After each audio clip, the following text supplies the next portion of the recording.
Wilbur D. Mills University Studies High School. Good morning, and welcome to another episode of Comet News. I'm your lead anchor, RJ Trotter, and this is my co-anchor, Raven Grant. Today's weather is a high of 68 with a low of 48 with clear skies. There was a school stabbing in Pennsylvania where a student stabbed over 20 other students. Malmo High School was on lockdown due to the fact an 18-year-old senior named James Austin brought a gun to school, planning to sell it, but he got arrested. You know, there's some things you just don't bring to school. A gun only being one of them. Yesterday's softball game against North Pulaski was canceled due to the weather and will now be held on tomorrow. Come out and support your Comets.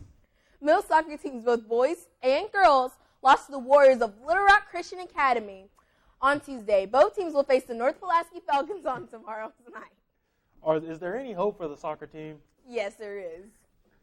Monday, April 7th, a firefighter rescued a family from their home surrounded by floodwaters in Pelham, Alabama.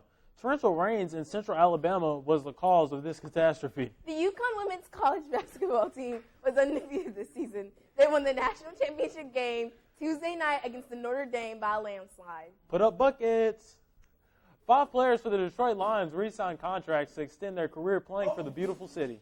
According to the Mills High School administration, 43 seniors are currently ineligible to graduate. That's a darn shame. Rockets beat the Lakers 145-130 in last night's game.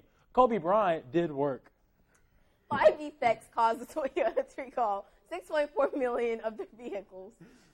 A Bixby, Oklahoma man is in jail after he allegedly impersonated a police officer and demanded a discount on a spray tan.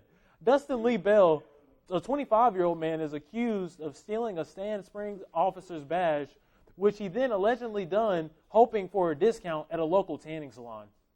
A series of clashes among criminal gangs killed 20 people during a single day of violence in the northeastern Mexican state. 13 men and 1 woman were killed Sunday.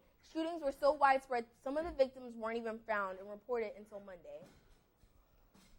James Helwig, better known as WWE legend The Ultimate Warrior, died recently of an undisclosed cause.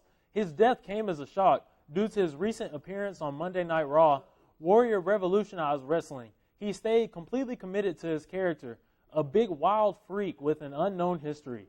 His legacy will never be forgotten. Robert Thompson and John Manel's both 10-year-olds murdered James Patrick Bugler. After they abducted him from a shopping mall, James was only 2 years old. According to the reports, he was abducted, tortured, and killed and left lying by railroad tracks. The killers were found guilty 9 months later, making them the youngest convicted murderers in modern English history. That's nothing to be proud of. Nothing at all. Well, Comets, this has been another episode of Comet News, and you stay classy, Little Rock. Go Comets!